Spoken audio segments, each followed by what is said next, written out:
प्यारे विद्यार्थी, आज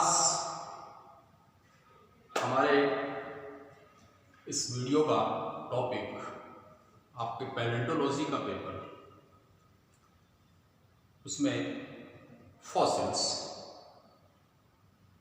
इससे पहले के वीडियो में आपने फॉसिल्स के प्रिजर्वेशंस के बारे में जानने का प्रयास किया था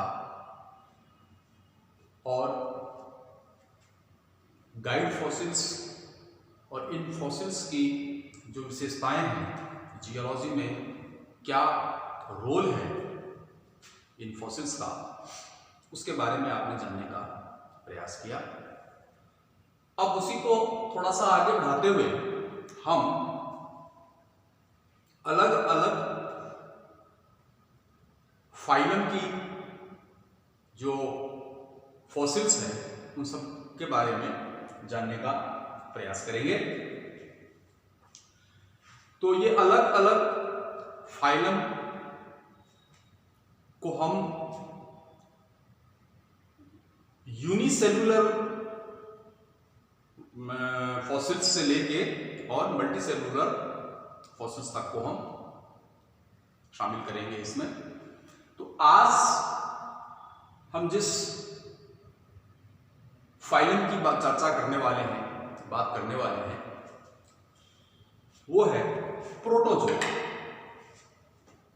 और जिस ऑर्डर की हम बात करेंगे वो है फोरामिनीफेरा। तो यदि हम इस फोरामिनीफेरा को क्लासिफाई करें तो इसका जो फाइलम है वो है प्रोटोजोआ और जो इसकी क्लास है वो है सार्कोडीना, या हम इसको जिम्नोमिक्सा भी कहते हैं, और ऑर्डर है इसका फोरामिनीफेरा। ये जो फोरामिनीफेरा है ये प्रोटोजोआ फाइलम का जीवाश्म है, फॉसिल्स है। इसमें कई प्रकार के फॉसिल्स आते हैं, जैसे लेगिना है, डेडोसारिया है, न्यूमुलाइट्स हैं, ऐसे बहुत सारे हैं जिनके बारे में हम जानेंगे, समझेंगे। तो सबसे पहले थोड़ा सा प्रोटोजोआ जो फैमिली है उसके बारे में हम फाइलम है उसके बारे में थोड़ा समझाने का प्रयास करें। आप प्रोटोजोआ में अमीबा से आप लोग परिचित हैं। जैसा कि ब्लैक बोर्ड पर आप देख रहे हैं, मैंने एक अमीबा का डायग्राम भी बनाया है। तो ये जो प्रोटोजोआ है ये इस संसार में सबसे प्राचीन और सबसे सरल जीवाश्म ये कहलाते हैं प्रोटोजोआ के। ये मुख्यतः ये यूनिसेलुलर होते हैं, यानी एक कोशिकीय होते हैं, लेकिन ये कुछ बहुकोशिकीय भी हमको देखने को मिलते हैं। और ये इतने सूक्ष्म होते हैं, बहुत सूक्ष्म होते हैं ये। आप ये देखिए कि इनकी जो साइज है वो 0.001 मिलीमीटर से ये कुछ सेंटीमीटर तक भी ये हो सकती है, ये जो प्रोटोजोआ से। इन प्रोटोजोआ में एक खास विशेषता ये है इनकी कि इनमें कोई निश्चित शेप नहीं होती, इनका कोई निश्चित आकार नहीं होता। आकार इसलिए नहीं होता क्योंकि इनका जो प्रोटोप्लाज्म है या इनका जो जीव द्रव्य है वो नग्न होता है, वो खुला होता है, यानी किसी भी रूप से ये आबद्ध घिरा हुआ नहीं रहता। इसीलिए इनकी कोई शेप, इनका जो कोई आकार है वो नहीं होता। और इसमें उंगली जैसी कुछ स्ट्रक्चर्स ऐसे बनी होती हैं हाथ, जिनको कि हम सूडोपोडिया कहते हैं। ये हाथ के समान या पैरों के समान आप उसको मान लीजिए, और ये बनती बिगड़ती रहती है। और इन्हीं की सहायता से, इन्हीं सूडोपोडियाज की सहायता से इनमें गमन भी होता है, ये चलते भी हैं, लोकोमोशन भी इनका होता है। और इनके इस प्रोटोप्लाज्म में आपको एक या एक से अधिक केंद्रित या न्यूक्लियाई जिसको हम कहते हैं वो भी आपको इसमें मिलता है।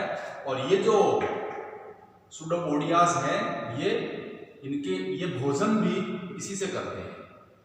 डाइटम या भोजन जो है वो ये इसी से करता है। तो कुछ ये मोटी मोटी बातें हैं ये प्रोटोजोआ से रिलेटेड।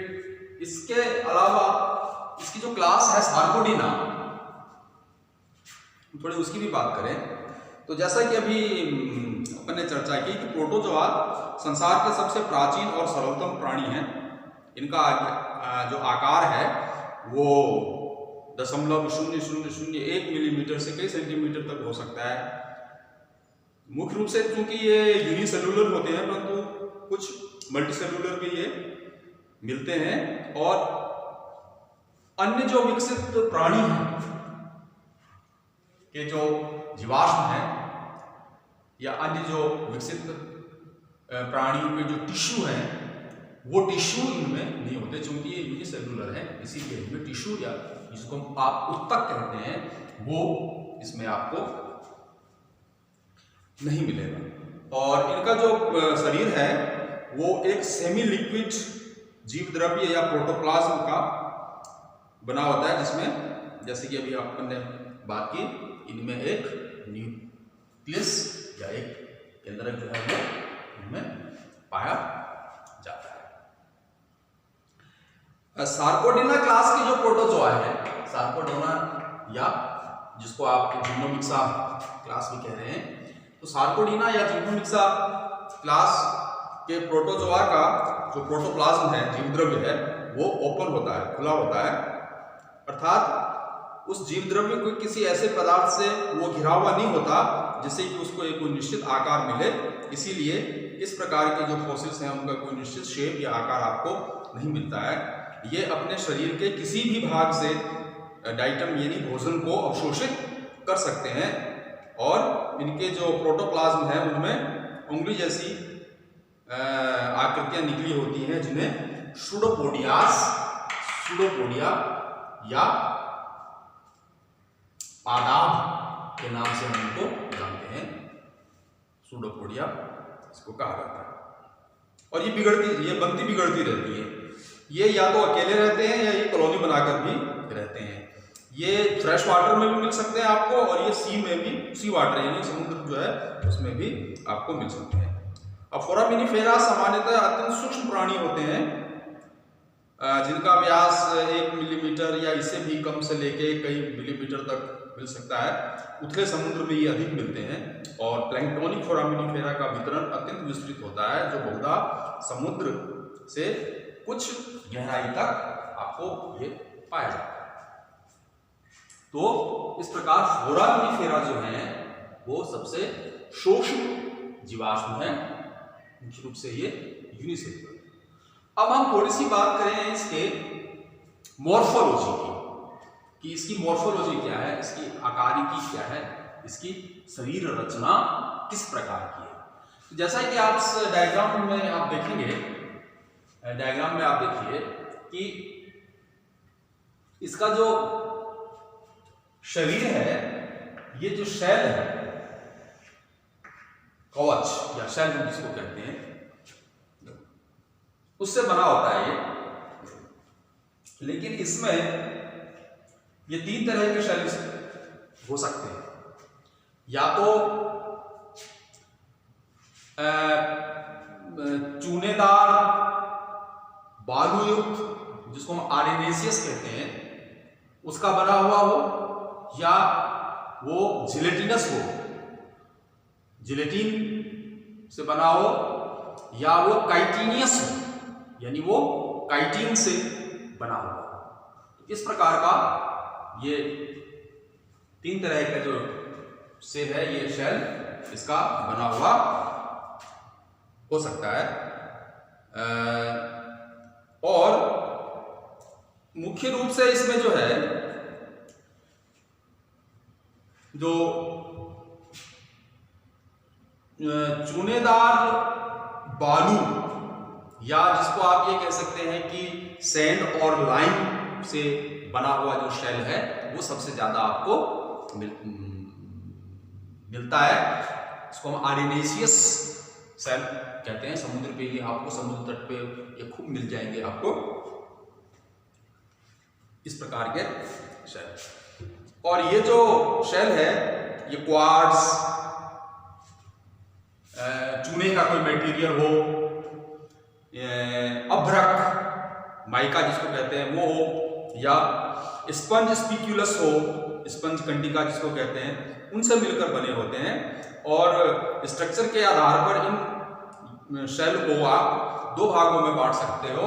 एक तो आप इनको बांट सकते हो पोरस जो छिद्र युक्त हो, और एक हो सकता है जिसमें छिद्र न हो, पोर्सेलिन। तो एक तो पोरस या विट्रस, और एक जिसमें छेद ना हो जिस शेल में, वो पोर्सेलिन। ये दो प्रकार से आपको मिल सकता है। और इन्हीं में से आपको जो है सूडोपोडिया है वो इसमें से निकले हुए रहते हैं। और किसी भी शेल का उसकी जो सबसे मूल यूनिट जो है इकाई वो है, उसका है चैम्बर। जैसे आप देख रहे हैं इसमें, ये इसका चैम्बर है ना, इस ओस्ट, आप हिंदी में इसको ओस्ट कहेंगे, ये इसका चैम्बर है। और इस चैम्बर का ये एपर्चर है, द्वारक जिसको कहते हैं, कि खुला भाग है, एपर्चर, द्वारक। और ये जो चैम्बर है ये कई जीवाश्मों में एक हो सकता है और कई में ये एक से अधिक भी हो सकता है। यानी कि एक दूसरा भी चैम्बर आपको यहां मिल सकता है, फिर इसके ऊपर एक तीसरा भी चैम्बर आपको मिल सकता है। और दो चैम्बर के बीच जोड़ने वाली जो लाइन है उसको हम सूचर लाइन कहते हैं। वो कहलाती है उसकी सूचर लाइन। हिंदी में आप उसको सीवन रेखा कहते हैं, सूचर लाइन। और ये इसके निकले हुए ये सूडोपोडियाज हैं, और यही सूडोपोडिया से ये अपना भोजन या डाइटम जो है वो लेते हैं। अब इसमें इसका जो चैम्बर है वो एक चैम्बर के अलावा एक से अधिक चैम्बरों से भी बन सकता है, और एक पंक्ति के अलावा ये 2-3 पंक्तियों में भी मिल सकता है। 2-3 पंक्तियां भी जुड़ी हुई इनकी हो सकती है। इसके अलावा एक इनमें और कैरेक्टर इनका है, पाया जाता है इनमें, वो है इसका dimorphism and polymorphism. Dimorphism and polymorphism. तो अनेक फोरामिनिफेरा में एक ही जाति के शेल में के दो रूप पाए जाते हैं। समान दिखने वाले इन दो कवचों में एक कवच या एक शेल की जो आगे की चैम्बर है, जिसको कि आप प्रोलिक्यूलस कहते हैं, बड़ी और दूसरे शेल की छोटी होती है। तो इस प्रकार एक ही जाति के इस दो स्वभाव वाले शेल को आप डायमॉर्फिज्म कहते हैं। और इओसिन रॉक्स में पाए जाने वाले जो न्यूमुलाइज फॉसिल्स हैं, न्यूमुलेटाइज जो जीवाश्म है, इनमें ये सर्वप्रथम देखा गया था। तथा इसकी बड़ी जो प्रोलिक्यूलस है उसको मैग्लोस्फेरिक, और जो छोटी है उसको आप माइक्रोस्फेरिक सेल कहते हैं। तो इस प्रकार से आप इसकी आकारिकी की बात करते हैं। अब हम थोड़ी सी बात करेंगे इसके जियोलॉजिकल डिस्ट्रीब्यूशन की। जियोलॉजिकल डिस्ट्रीब्यूशन यानी इनका भूगर्भीय वितरण इसका क्या है, यानी कि जियोलॉजिकल टाइम स्केल के हिसाब से कब ये इनका कब इस पृथ्वी पर प्रादुर्भाव हुआ, कब ये विलुप्त हुए, किस पीरियड में ये अधिक हुए, किस पीरियड में ये कम हुए ये इनका कहलाता है जियोलॉजिकल डिस्ट्रीब्यूशन। और जितने भी आप सोर्सेस पढ़ेंगे, जितने भी फाइल आप पढ़ेंगे, उन सभी में आप इसी प्रकार से थोड़ा इनका इंट्रोडक्शन, फिर इनकी मॉर्फोलॉजी और फिर इनका आप जियोलॉजिकल डिस्ट्रीब्यूशन आप इसका पढ़ेंगे। तो फोरामिनिफेरा के जियोलॉजिकल डिस्ट्रीब्यूशन के लिए आप कह सकते हैं कि साधारणतः फोरामिनिफेरा का जो डिस्ट्रीब्यूशन है वो ऑर्डोविशियन टाइम से रिसेंट टाइम पीरियड तक माना जाता है। ऑर्डोविशियन, सिल्यूरियन और डिवोनियन पीरियड के जो लाइमस्टोन्स हैं, चूना पत्थर हैं, उनमें फोरामिनिफेरा के जीवाश्म परिलक्षित पाए गए हैं। फोरामिनिफेरा का उद्भव पैलेओजोइक एरा में हो चुका था, लेकिन कार्बोनिफेरस पीरियड में ये अत्यधिक महत्व के थे। इस पीरियड के कुछ शैल संस्तरों जैसे रूस, चीन और जापान में पाए जाने वाले फिजुलिना जो चूना पत्थर है, उनका निर्माण फोरामिनिफेरा के कब्र से ही हुआ है, जो कि एक इंडेक्स फॉसिल्स के रूप में जाने जाते हैं। तो फोरामिनिफेरा का सर्वाधिक विकास सीनोजोइक और रिसेंट पीरियड में हुआ। भारत, यूरोप और मिस्र में प्लीस्टोसीन टाइम पीरियड के अनेक शहरों के अधिकांश भाग का निर्माण इनके जीवाश्मों से ही हुआ है, जिसमें न्यूम्यूलाइटिस सबसे प्रमुख है।